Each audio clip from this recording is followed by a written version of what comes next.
Another 5-minute mystery.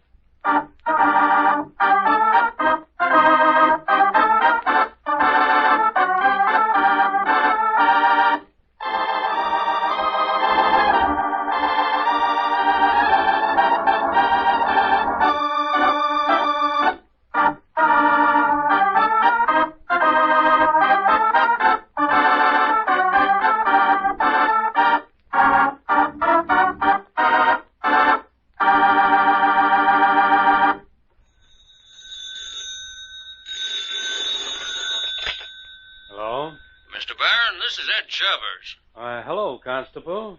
I've got some mighty unpleasant news for you, Mr. Barron. Carter Hogue, the high school principal, has been murdered. What? I'll have to ask you to come down to the office for a few minutes. I'd like to ask you some questions. Of course, Constable. I'll be right over. Constable, this is all a tremendous shock to me. Not only was Carter Hogue my colleague at the school, but one of my best friends as well. I know, Mr. Barron. It's been a shock to us all. How did it happen?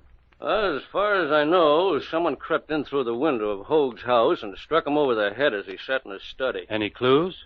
Not a one. What I wanted to ask you was if you have any idea as to who could have had a motive for killing him. The only thing I can think of is the threat made by Darrell Lewis's father when he found out that Carter had hit his son. You heard about that. It's bad business hitting that boy. I was there when it happened. The boy provoked the incident by his surly behavior, but it was unfortunate that Carter lost his temper. Well, that's the only clue I have, so I called Mr. Lewis on the phone right after you. You ought to be here any minute. This all seems like a horrible dream, Constable. You can count on me to help in any way I can. Thank you, Mr. Barron. I will. Come in. Good evening, Constable. I'm Darrell Lewis's father. Come in, please.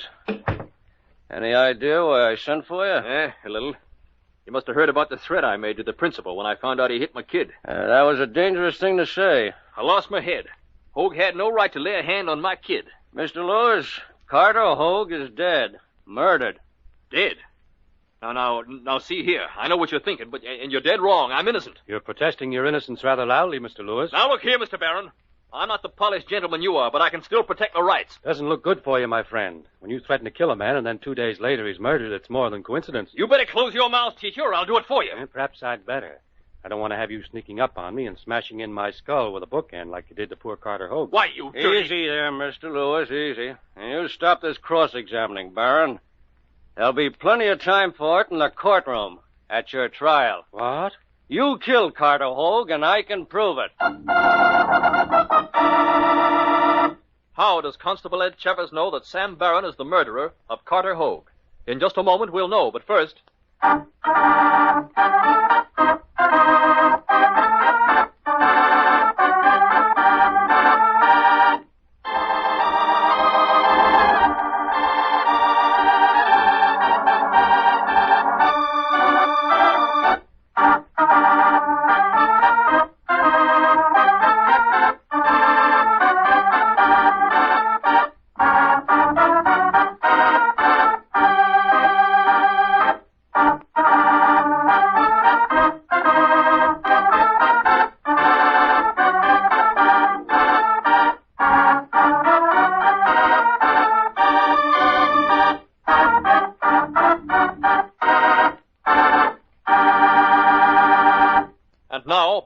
story.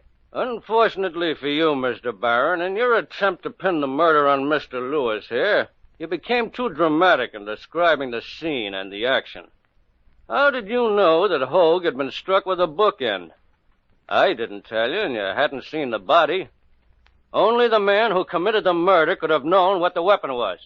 You protested Mr. Lewis's guilt too loudly, Mr. Barron. You only proved him innocent.